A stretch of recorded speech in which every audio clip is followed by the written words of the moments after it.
Saudara-saudari terkasih dalam Kristus, hari ini Selasa 2 Agustus 2022 dalam pekan biasa ke-18 tahun C. Bacaan dibawakan oleh Antonia Jovita Ari, Mazmur dilantunkan oleh Petrus Canisius Margo, dan renungan ditulis oleh Laurencia Ineke. Selamat menekuni Sabda Allah. Marilah kita semakin mengasihi, semakin peduli, dan bersaksi.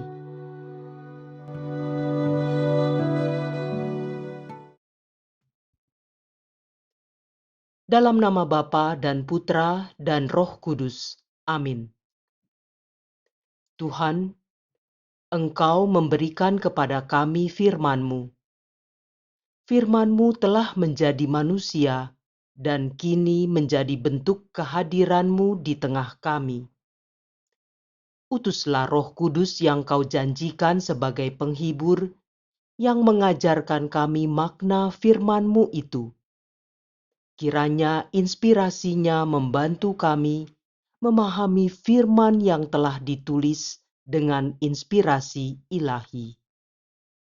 Jadikan pula kami melalui hembusan roh-Nya, tanah-tanah yang subur bagi pertumbuhan firman-Mu, hingga menghasilkan buah berkelimpahan. Demi Kristus Tuhan dan pengantara kami. Amin. Bacaan dari kitab Yeremia bab 30 ayat 1 sampai 2, dilanjutkan ayat 12 sampai 15, kemudian ayat 18 sampai 22. Tuhan bersabda kepada Yeremia demikian. Beginilah sabda Tuhan Allah Israel. Tulislah segala perkataan yang telah kusabdakan kepadamu dalam sebuah kitab. Beginilah sabda Tuhan tentang Israel. Penyakitmu sangat payah, lukamu tak tersembuhkan. Tiada orang yang membela hakmu, tiada obat untuk bisulmu, tiada kesembuhan lagi. Sungguh, aku telah memukul engkau dengan pukulan musuh dan dengan hajaran yang bengis, karena kesalahanmu banyak dan besarlah jumlah dosamu. Mengapa engkau berteriak karena penyakitmu? Mengapa engkau mengaduh karena kepedihanmu yang sangat payah? Karena kesalahanmu banyak dan dosamu besar jumlahnya, maka aku telah melakukan semuanya ini kepadamu. Dan beginilah sabda Tuhan selanjutnya. Sesungguhnya aku akan memulihkan keadaan kemah-kemah Yakub dan akan mengasihani tempat-tempat tinggalnya. Kota itu akan dibangun kembali di atas reruntuhannya, dan purinya akan berdiri di tempat yang asli. Nyanyian syukur akan terdengar dari antara mereka, juga suara orang yang bersukaria. Aku akan membuat mereka berlipat ganda, dan mereka tidak akan berkurang lagi. Aku akan membuat mereka dipermuliakan, dan mereka tidak akan dihina lagi. Anak-anak mereka akan menjadi seperti dahulu kala, dan perkumpulan mereka akan tinggal tetap di hadapanku. Aku akan menghukum semua orang yang menindas mereka. Orang yang memerintah atas mereka akan tampil dari antara mereka sendiri, dan orang yang berkuasa atas mereka akan bangkit dari tengah-tengah mereka. Aku akan membuat dia maju dan mendekat kepadaku. Sebab siapakah yang berani mempertaruhkan nyawanya untuk mendekat kepadaku? Demikianlah firman Tuhan. Maka kamu akan menjadi umatku, dan aku akan menjadi Allahmu. Demikianlah sabda Tuhan.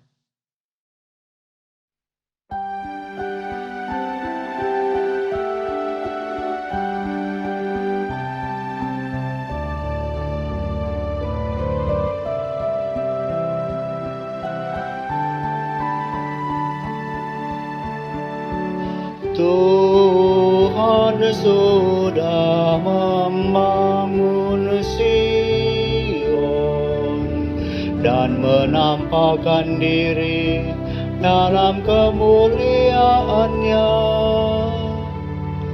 Maka bangsa-bangsa menjadi takut akan nama Tuhan, dan semua raja bumi menyegani kemuliaan-Mu. Bila Engkau sudah membangun Sion dan menampakkan diri dalam kemuliaan-Mu, bila Engkau mendengarkan doa orang-orang papa dan tidak memandang hina doa mereka, Tuhan sudah membangun Sion dan menampakkan diri dalam kemuliaannya. Biarlah hal ini dituliskan bagi angkatan yang kemudian, dan bangsa yang diciptakan nanti akan memuji-muji Tuhan, sebab Ia telah memandang dari tempatnya yang kudus. Tuhan memandang dari surga ke bumi untuk mendengarkan keluhan orang tahanan, untuk membebaskan orang-orang yang ditentukan harus mati. Tuhan sudah membangun Sion dan menampakkan diri dalam kemuliaannya. Anak hamba-Mu akan diam dengan tenteram, dan anak cucu mereka akan tetap ada di hadapan-Mu, supaya nama Tuhan diceritakan di Sion, dan Dia dipuji-puji di Yerusalem. Apabila para bangsa berkumpul bersama-sama, dan kerajaan-kerajaan berhimpun untuk beribadah kepada Tuhan. Tuhan sudah membangun Sion dan menampakkan diri dalam kemuliaannya.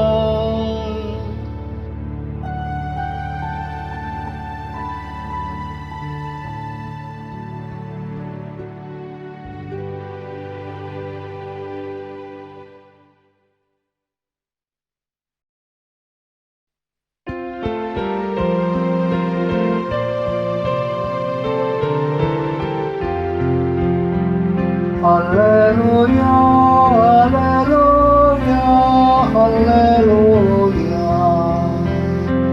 Rabi, Engkau anak Allah, Engkaulah Raja Israel. Haleluya, haleluya, haleluya.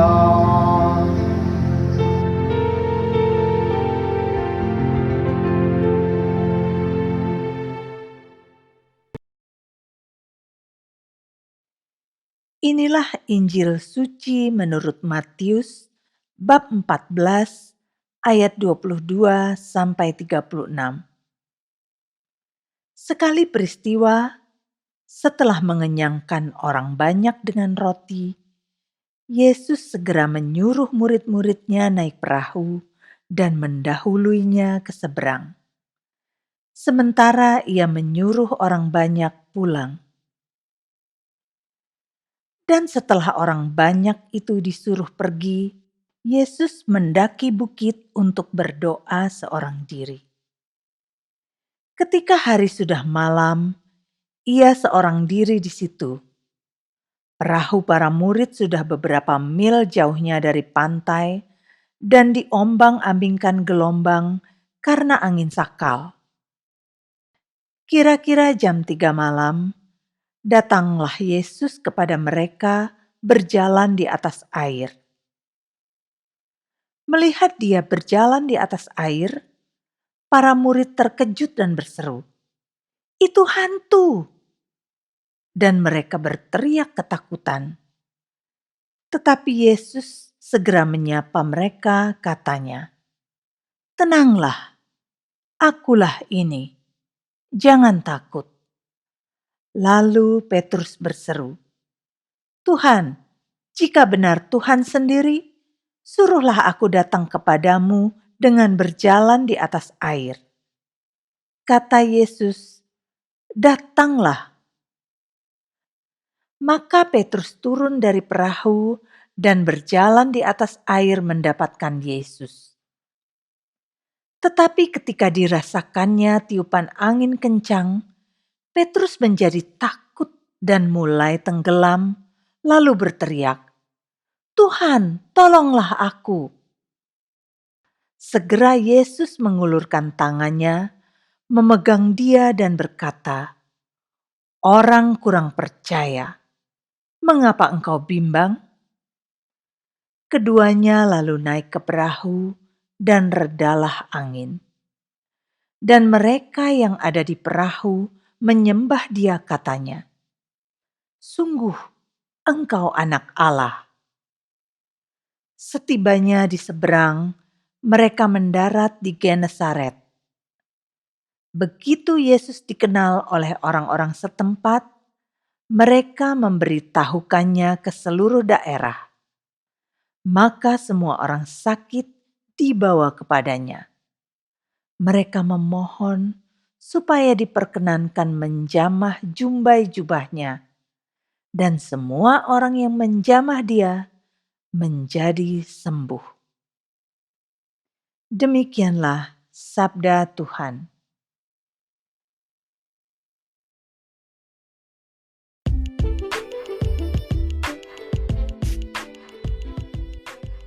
Doa sumber kekuatanku. Renungan dibawakan oleh Laurencia Ineke.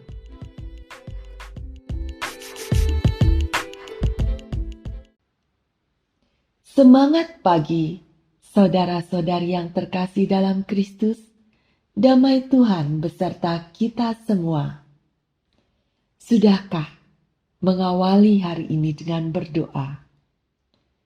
Tuhan Yesus lewat bacaan hari ini memberikan teladan. Ketika hari sudah malam, Yesus menyingkir, naik ke atas bukit untuk berdoa.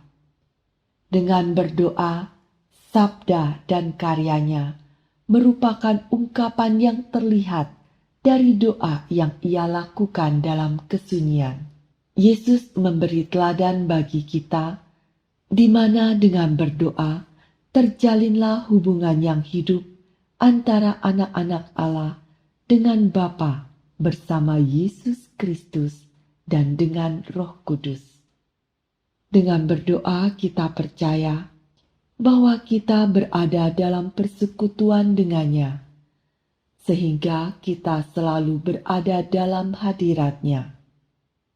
Saudara yang terkasih dalam Kristus, dalam menjalani hidup ini tidak selamanya aman dan tenteram. Seringkali di tengah kenyamanan datanglah angin sakal menerpa hidup ini. Tuhan mengizinkan datangnya angin sakal, masalah yang menerpa hidup. Karena Tuhan percaya kita mampu untuk bertahan menghadapi masalah itu. Awalnya kita percaya kalau kita mampu menyelesaikan masalah itu dengan segera dan dengan penuh semangat berusaha mengatasinya. Sehingga hidup kita hanya terfokus untuk menyelesaikan masalah itu. Namun, tak jarang masalah itu tak kunjung usai. Masalah demi masalah datang silih berganti, sehingga kita merasa lelah, capek, lemas, pandangan pun menjadi kabur, dan membuat kita berpikir yang tidak-tidak, dan timbullah keraguan, ketakutan dalam menghadapi masalah itu. Betul sekali saudaraku, hal itu terjadi karena kadang kita melupakan Tuhan. Kita lupa untuk bersekutu dengan Tuhan dalam doa. Lupa untuk minta pertolongannya. Padahal Tuhan Yesus sering berkata lewat hati kecil kita, "Tenanglah, jangan takut." Namun kita mengabaikan hal itu. Kita fokus pada diri sendiri karena takut kehabisan waktu. Kita lupa bahwa Ia memandang dari ketinggian yang kudus. Tuhan memandang dari surga ke bumi, melihat kesusahan kita. Dan Tuhan berusaha membuat kita maju untuk mendekatinya. Ketika akhirnya kita bisa mendengar seruan Tuhan Yesus yang mengatakan, "Datanglah." Kita pun berusaha untuk datang padanya. Kita berdoa, memohon pada Tuhan agar mampu mengatasi masalah yang datang. Kembali kita bertekuk lutut di hadapannya, memohon pertolongannya. Memohon agar dimampukan untuk mengatasi segala masalah yang datang silih berganti. Dengan untayan doa yang dilantunkan, kembali mengadakan persekutuan dengan Tuhan, dan rahmat kasih Tuhan kembali hadir dalam hidup. Kita kembali mendapatkan kekuatan dalam menghadapi masalah. Pikiran akal budi kembali terbuka, dan masalah yang ada dapat terselesaikan. Doa memulihkan hubungan kita dengan Tuhan. Doa sumber kekuatanku dalam menghadapi hidup ini. Dalam doa, pujian, dan ucapan syukur ada sukacita. Dalam doa permohonan ada kedamaian, ada kekuatan. Dan seperti Tuhan Yesus yang selalu berdoa umat manusia, maka kita pun mengikuti teladannya untuk berdoa syafaat, mendoakan untuk kepentingan orang-orang lain, bahkan musuh-musuh.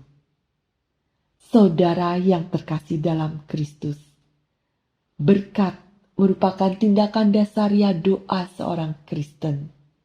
Di dalam berkat itu ada anugerah Tuhan. Doa yang memberkati adalah jawaban manusia atas anugerah-anugerah Tuhan. Dalam doa ada cinta kasih Allah yang menyelamatkan. Doa tidak terbatas pada dorongan batin. Doa harus dilatih terus-menerus setiap hari. Karena doa adalah sumber kekuatan iman Kristiani untuk tetap teguh percaya pada Dia sebagai penyelamat hidup. Saudara-saudari terkasih dalam Kristus, marilah kita berdoa. Terima kasih Tuhan atas teladan yang Kau berikan untuk kami, untuk selalu menghadap Tuhan setiap hari, untuk mengucap syukur dan memohon penyertaan-Mu dalam perjalanan hidup ini, sehingga kami beroleh kekuatan di dalam iman dan pengharapan akan Engkau Sang Juru Selamat, sehingga kami mampu menjalani hidup ini dengan penuh syukur dan mampu menghadapi angin sakal yang datang menghadang hidup kami. Terima kasih Tuhan, kami boleh berdoa untuk memperoleh kekuatan dalam menjalani hidup ini. Doa ini kami panjatkan dengan perantaraan Yesus Kristus, Juru Selamat kami. Amin. Dalam nama Bapa dan Putra dan Roh Kudus. Amin.